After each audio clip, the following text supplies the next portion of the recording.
65 सालों से जब से गीता भवन बना है तब से दोनों टाइम प्रवचन होते हैं। ये कृष्ण भगवान का मंदिर है, कृष्ण भगवान की मेन गीता का ही उपदेश है।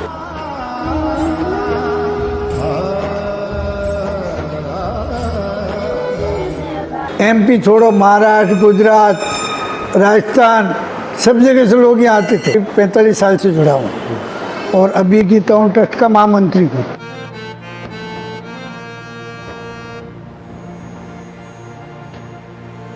पर हमारे यहाँ अस्पताल जो पहले आंखों का था वो पूरा सब तरह से सब इलाज होता है। आजकल ये लोग इतने दर्शन करने आते हैं।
नमस्कार दोस्तों, स्वागत है आपका आपके यूट्यूब चैनल सबकी बात सबके साथ में एक बार फिर से।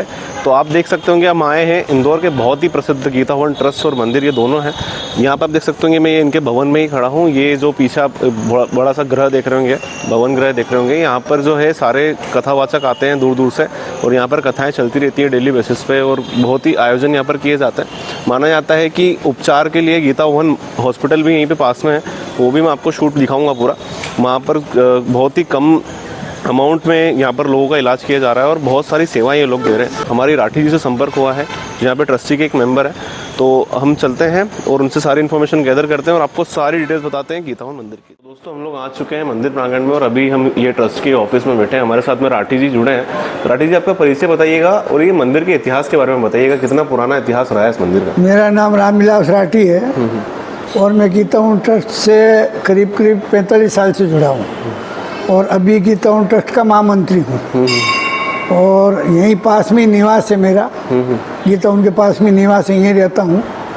इतिहास तो क्या, जब से मैं आया हूँ 50 सालों से, तब से पहले यहाँ बाल मुकुंद जी बाबा जी हुआ करते थे और बाल मुकुंद जी बाबा जी ने पूरा ये जो कैलाश पार्क एरिया है उन्हें बसाया था। अच्छा। वो हिंदुस्तान पाकिस्तान हुआ जब वहाँ से आए थे पाकिस्तान से। अच्छा। तो यहाँ पंजाबी थे तो इंदौर में उनका गुड़ का कामकाज था। अच्छा।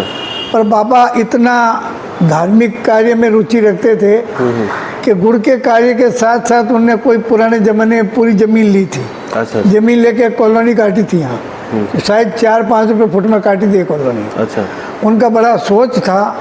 उसी समय में ये जो है, ये प्रांगण है गीता भवन जो बना हुआ है मंदिर, ये प्रांगण गीता भवन अस्पताल का प्रांगण, पीछे बाबा की समाधि बनाई हमने वो प्रांगण, इधर हमारे गीता भवन अस्पताल के जो 2 नर्सिंग होम, नर्सिंग क्वार्टर है और जो गीता भवन में भर्ती होते हैं मरीजों के साथ, उनके साथ जो आते हैं उनके रुकने की व्यवस्था है। तो कहने का मतलब सभी व्यवस्थाएं यहाँ जो है शुरू से ही प्लाट लेके कर दी थी। अच्छा। कोई ज़माने में शुरू में गीता भवन ट्रस्ट यहाँ अस्पताल खुला था। यहाँ सिर्फ आंखों का ऑपरेशन हुआ करता था, मोतियाबिंद का। डॉक्टर डंडा साहब करके बहुत प्रसिद्ध थे उस ज़माने में, वो भी आकर के यहाँ ऑपरेशन करते थे।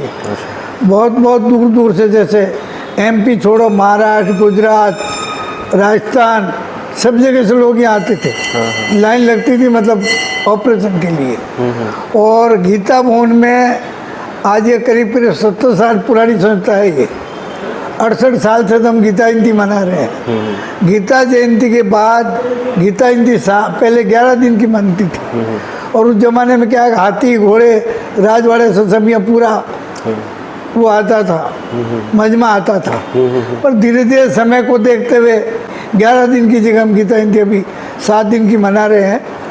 पहले 11 दिन की थी, फिर 9 दिन की हुई, फिर 7 दिन की हम मना रहे हैं। गीता भवन में धार्मिक गतिविधियाँ पिछले 65 सालों से, जब से गीता भवन बना है तब से दोनों टाइम प्रवचन होते हैं। हाँ। ऐसा मेरे ख्याल से बहुत कम जगह होता होगा। दोनों समय प्रवचन होते हैं, 1 घंटा सुबह 1 घंटा शाम। और उसमें भी एक संत नहीं, हर 15 दिन में हम संत जो है, जैसे मान लो कोई वृंदावन से आए, कोई अयोध्या से आए, कोई मथुरा से आए, कोई नेमिशारण से आए, ऐसे हम संत को बुलाते हैं। संत या जो भी ब्राह्मण है जैसे कथावाचक, उनको भी बुलाते हैं। तो हर 15 दिन में संत जो है अलग अलग आते हैं और उनका प्रवचन होता है। जी जी, प्रवचन। उसके बाद में 7 दिनों की गीता जयंती होती है। उसमें तो हजारों की संख्या में लोग आते हैं और सब प्रवचन सुनते हैं। गीता भवन प्रसिद्ध है सब। पहले तो कोई ज़माने में सोनकच्छ है, देवास है, हाटपिपलिया है, वहाँ भी गीता भवन बने हुए हैं। तो यहाँ संत जो आते थे, उन संतों में से वहाँ लोग आते थे और लेके जाते थे प्रवचन करने के लिए। तो उनके यहाँ रुकने की व्यवस्था या संतों की व्यवस्था नहीं होती थी। यहाँ गीता जयंती में कम से कम 50-60 संत महात्मा आते हैं जो प्रवचन देने वाले आते हैं। तो वो क्या है कि एक दिन आते ले जाते, फिर 2 दिन आते, कोई 3 दिन लेते। अब आजकल थोड़ा सा वो परिवर्तन हो गया है। फूटी कोटी आज भी हमारे जो गीता भवन है वहाँ भी 5-7 दिन का प्रोग्राम होता है। पहले 3 दिन का करते थे, 5-7 दिन का करते हैं। तो वो रोज आते हैं और उनके 2 घंटा जो प्रवचन होते हैं, रोज 2-3 संत यहाँ से लेके जाते हैं, उनका प्रवचन होता है। अच्छा अच्छा। और हमारे यहाँ जो है पहले सुबह शाम दोनों टाइम अलग अलग पार्ट में प्रवचन होते थे। तो अभी क्या है कि आजकल सुबह शाम दोनों टाइम इतनी संख्या, क्योंकि ये मीडिया होने से सब लोग घर बैठे ही टीवी वगैरह देखते हैं, नहीं आ पाते हैं। तो और बीच में कोरोना आ गया था। कोरोना से 1-2 साल बिल्कुल बंद ही रखना पड़ा। सही बात है। फिर बाद में महाराज जी हमारे गीता भवन में जो गीता जयंती की अध्यक्षता करते हैं, वो रामदयाल जी महाराज शाहपुरा वाले हैं। पहले रामकिशोर जी महाराज करते थे। उनकी गादी पर जो रामदयाल जी महाराज विराजे हैं, वो यहाँ अध्यक्षता करते हैं। तो उनका ही ऐसा कहना था कि आजकल ऐसा करो, दोनों समय को एक समय कर दो, तो लोगों को क्या भोजन करके आए, प्रवचन सुने और शाम को चले जाए। तो पहले 8 से 12 और 2 से 6 चलते थे।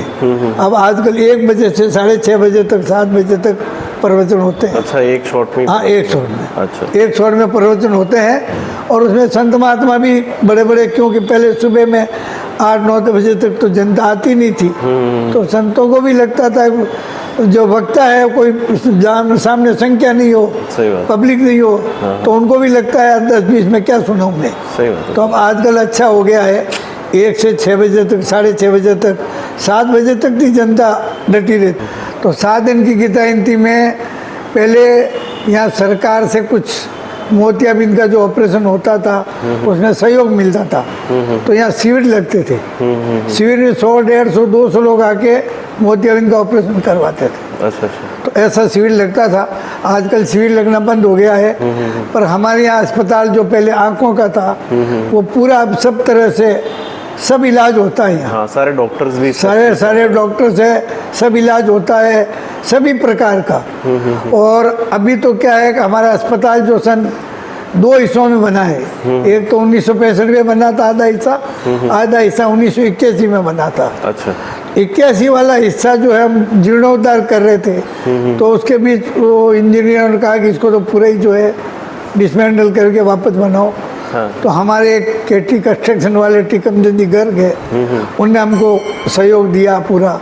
अच्छा। तो सहयोग राशि उनने दी और उनकी उससे ही जो है हमारे गीता भवन ट्रस्ट का आधा अस्पताल नया जो है बन गया है।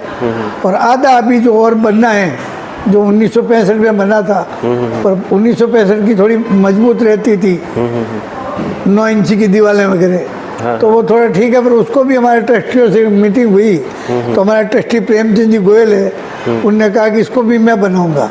अच्छा। तो वो तो आधा तो बन गया है, आधा फिर वापस काम चालू करके नया बनाएंगे। और गीता मंच में इंस्ट्रूमेंट भी ये सब नया ले आए हैं। अच्छा। वो हमारे अग्रवाल ग्रुप वाले अग्रवाल जी है, हाँ। विनोद जी अग्रवाल, उनने कहा जितने भी इंस्ट्रूमेंट आपको चाहिए सब नए लाओ, मशीनें वगैरह जो भी है, तो उनके हिसाब से सब नई आ रही है। और हमारा अस्पताल 120 बेड का है, 120 बेड, हाँ। पलंग 120 लगते हैं। हाँ। ऐसा अस्पताल जो है मेरे ख्याल से पहला MY का है, दूसरा बड़ा यही है। और हम जो है बिल्कुल एकदम नॉर्मल पेमेंट लेकर के और सबका इलाज करते हैं। सही है। कोई ज़माने में 5 रुपए में पर्ची करती थी हमारी, हाँ। तो अब समय के हिसाब से थोड़ा थोड़ा जो भी है चेंज होता जा रहा है। पर अस्पताल में हम जो है उसको जो है पूरा वही रखते हैं कि हमारे को साल में कुछ न कुछ गीता उनसे हम जो है लोगों से सहयोग लाते हैं, वो सहयोग की राशि भी उसमें खर्च हो जाती है, यानी हम उसको घाटे में ही चलाते हैं। अच्छा, मतलब ऐसा कोई मुनाफा नहीं होता है? नहीं, मुनाफा वाला काम नहीं, वो तो हम बस वो हमारा शुरू से ही जो है अस्पताल को वही चलाने की गीता उनकी वो रही है शुरू से ही, कभी गीता उन अस्पताल में घाटा हुए तो हुए, मगर चलाना अपने को बिल्कुल कम शुल्क पे है, बस आज भी कम शुल्क पे चलता आ रहा है। अब रहा सवाल गीतावन मंदिर बाबा ने जो बनाया, पहले कृष्ण भगवान का मंदिर बना था, फिर राम दरबार, धीरे धीरे जो भी जैसे दान दाता है वैसे सब वो बनते रहे, बनते बनते आज ये आपके सामने है। सही बात। गीतावन का हॉल भी बन गया, ये भी बन गया। फिर यहाँ गीतावन का भी हमारे जो किचन है, किचन के ऊपर 4 कमरे हैं और एक किचन और हॉल है, वो भी पुराना हो गया था, वो भी प्रेमचंद जी गोयल ट्रस्ट के जो है उन्हें बनाया था, उनको 7-8 साल हो गए पहले बनाया था। तो ये गीतावन जो चौराहे का नाम है वो गीतावन कैसे पड़ा? ऐसा है, गीता भवन का जो है चौराया है, ये क्या गीतावन 70 साल से है। तो पहले कोई क्या है कि जैसे अन्नपूर्णा मंदिर है, गीता भवन है, ऐसे एक लोकेशन होती थी, जैसे राजवाड़ा है ऐसी लोकेशन होती थी, तो ऑटोमेटिक ही गीता भवन चौराया। ये जो मंदिर है, ये कृष्ण भगवान का मंदिर है, कृष्ण भगवान की मेन गीता का ही उपदेश है, भगवत गीता का। तो इसलिए कई जगह आप यहाँ नहीं, कई जगह सब जगह देखो आप गीतावन मंदिर, गीतावन पूरा ऋषिकेश में तो पूरा गीतावन का एरिया कितने 7 भवन बन गए वहाँ बड़े बड़े, जिसमें एक भवन में 2-2 हज़ार लोग रुकते हैं, 2-2 हज़ार कमरे हैं। मतलब श्री कृष्ण के नामांकन के गीता, भगवत गीता के नाम, भगवत गीता जगह जगह गीता, भगवत गीता तो है ही प्रसिद्ध। सही बात है। अब भगवत गीता तो रखने से रहे नाम, गीता भवन, गीता भवन ट्रस्ट, सब जगह ट्रस्ट अलग अलग है। ऐसा है। और मंदिर जो ये अपना ट्रस्ट है, मतलब जो पूरा भवन है, वहाँ पे कौन कौन से भगवान विराजमान हैं अभी? यहाँ हमारे यहाँ सभी भगवान हैं।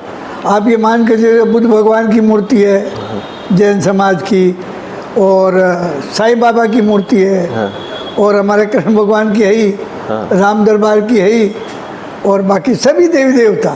हमारे यहाँ 24 अवतार का करके एक जगह है, अच्छा, उसको हम 24 अवतार कहते हैं। 24 अवतार की मूर्तियाँ भी उसी में है। अच्छा। 12 ज्योतिर्लिंग भी है, शिव जी का मंदिर भी है, माताओं का मंदिर भी है, सभी मंदिर है। मतलब सारे एक ही जगह पर, सभी दर्शन एक जगह होते हैं। और हम तो हमारे यहाँ जितने भी संत आते हैं ना, एक यह चतुर्मास होता था जो अपने आप को ध्यान हो तो जैन मुनि आते थे, 2 भैया ललित प्रबोध चंद्र प्रभु जी, वो यहाँ करके उनका जैनियों का 4 महीने का चतुर्मास होता है। अच्छा। और हमारे अपने यहाँ वैष्णव में कहीं 2 महीने का होता है, कहीं 3 महीने का होता है, कहीं 4 महीने का भी होता है। तो आजकल क्या है कि 2 महीने का चतुर्मास ज़्यादा होने लग गया है, तो वो जैन मुनि का 4 महीने का होता है। तो वो यहाँ निश्चित हमको कहते हैं कि भाई प्रवचन, हम जाके निवेदन करते हैं, बोले 2 दिन प्रवचन देंगे, यहाँ आकर के प्रवचन 2 दिन देते हैं बराबर। अच्छा। नियमित आते हैं। अच्छा। तो ये सभी संत महात्मा अपने अपने यहाँ गीता भवन में तो मेरे ख्याल से ऐसे बड़े संत कोई नहीं होंगे जो यहाँ नहीं पधारे हुए। सही बात। बहुत संत पधारे थे पहले। अब आजकल पहले के समय में थोड़ा पहला समय अनुकूल था, आजकल बीजी समय हो गया। जिम्मेवारी अभी बड़े बड़े संतों की आश्रम की हो गई, पहले आश्रम की ऐसी जिम्मेवारी नहीं थी। सही बात। तो सब संत महात्मा यहाँ पधारते थे। और हमारे यहाँ जो ब्यास जी, बाबा बाल मुकुंद जी के बाद ब्यास जी, जो NM ब्यास नाम था, पहले वो क्या है कि NTC में वो करते थे नौ सर्विस, फिर बाद में रिटायर होकर यहीं सेवा देते थे। अच्छा। तो मैनेजिंग ट्रस्टी थे हमारे। अच्छा। उन्हें भी बहुत सेवा दी। यानी ब्यास जी ने, बाबा बाल मुकुंद जी तो ये पौधा लगाया, हाँ हाँ। और ब्यास जी ने सींचा, अच्छा। और सींचने के बाद हम रखवाली कर रहे हैं सब ट्रस्टी। सही बात है, सही बात। ये स्थिति है इसकी। मतलब ये अभी ब्यास जी ने हमारे क्या है, सोमवार को शिव जी का अभिषेक पूजन करवाते थे, मंगलवार को हनुमान जी का अभिषेक करवाते थे, बुधवार को गजानन जी का करवाते। महीने में 2 11 आती है, तो प्रवचन के बाद 11 की पूजा, सहस्त्र नाम का पाठ होता है विष्णु भगवान का, तुलसी अर्चना से। उसके बाद में हमने एक पूर्णिमा का पहले नहीं होता था, तो पूर्णिमा के सत्यनारायण भगवान की कथा वो भी हमने प्रारंभ करी है। अच्छा। तो यानी यहाँ क्या है कि गतिविधियाँ धार्मिक भी होती है, सामाजिक भी होती है, और जो सेवा वाली है वो भी होती है। सही बात। सबसे ज़्यादा हमारा सब मिला करके टोटल सेवा भाव में ज़्यादा मन रहता है। आजकल क्या है, सबसे बड़ी बीमारी है इसकी डायबिटीज़ की। हाँ, हाँ। और डायबिटीज़ से क्या है, लोगों को हो जाती है किडनी में प्रॉब्लम। किडनी प्रॉब्लम में होने में लोग डायलिसिस करवाते हैं। तो जिनको डायलिसिस करवाना पड़ता है, वो एक व्यक्ति तो डायलिसिस में बीमार है ही, उसके एक साथ में और व्यक्ति चाहिए हर वक्त, उसको डायलिसिस में लाना ले जाना। और बाकी प्राइवेट अस्पतालों में 1000 से 1500 रुपये लगते हैं। हमारे यहाँ 500 रुपये में करते हैं, और कोई आकर के सहयोग दे के करवाना चाहे तो मुझसे 400 रुपये लेकर के और डायलिसिस करवा देते हैं। अच्छा अच्छा। तो हमारे यहाँ डायलिसिस में भी लोग 100 200 400 डायलिसिस के लिए पैसे दे के जाते हैं कि भाई 1 लाख रुपए हमारे डायलिसिस के 250 डायलिसिस करवा देना। तो ऐसा हम जो है करवाते रहते हैं। तो दोस्तों सहयोग के लिए हम लोग नंबर भी ड्रॉप करेंगे डिस्क्रिप्शन में, और आपको नीचे भी दिख जाएगा, आप देख रहे होंगे स्क्रीन पे चल रहा होगा, तो आप वहाँ से माध्यम से जुड़कर भी सहयोग के लिए बात कर सकते हैं। अगर कोई भी इन्फॉर्मेशन आप ले सकते हैं और कुछ सहयोग करना चाहें तो आप वो भी कर सकते हैं। आजकल सनातन धर्म के माध्यम से बहुत ही, आपने देखा होगा, राम मंदिर के पास में युवा वर्ग में बहुत ही उत्साह आया है। तो आप क्या संदेश देना चाहेंगे आज की युवा वर्ग पीढ़ी को अपने गीता हवन के माध्यम से? जब से राम मंदिर बना है और मोदी जी जो प्रधानमंत्री है, उनका भाव भी थोड़ा सा आप लोग देखते ही होंगे। उनका भाव हर व्यक्ति को सम्मान देने का है, और भगवान के प्रति भी बहुत उनका भाव रहता है। तो जब से राम मंदिर बना है, तब से युवा पीढ़ी ऐसी जुड़ गई है कि यहाँ रोज, पहले तो यंग लोग कम दिखते थे, आजकल यंग लोग इतने दर्शन करने आते हैं कि भगवान है।